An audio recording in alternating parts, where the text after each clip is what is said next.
မြန်မာတပ်မတော်နဲ့မွန်စစ်တပ်တို့ရဲ့လက်ရှိအင်အားကိုနှိုင်းယှဉ်ကြည့်ခြင်း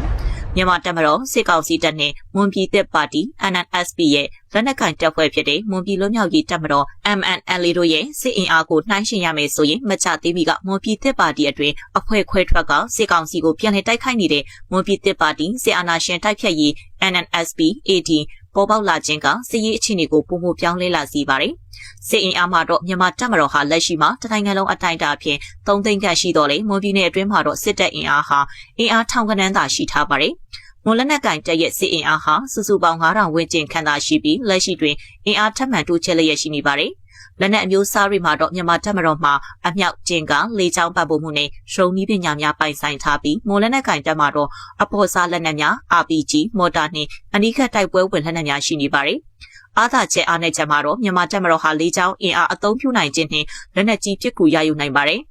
။မွန်လက်နက်ကိုင်တပ်မှာတော့ဒေသခံလူထုထောက်ခံမှုနေမြေကျွမ်းကျင်မှုနဲ့ပျောက်ကြားစစ်ဗျူဟာကိုအသုံးပြုလာနိုင်ပါတယ်။မွန်ပြည်သက်ပါတီ NMSP ဟာဆယ်စုနှစ်များစွာအပြည့်ခတ်ရဲစဲရေးယူထားခဲ့ပေမဲ့2024ခုနှစ်အတွင်းမှာအပြောင်းလဲကြီးတွေဖြစ်ပေါ်လာခဲ့ပါတယ်။ NNSP AD ခွဲထွက်အဖွဲ့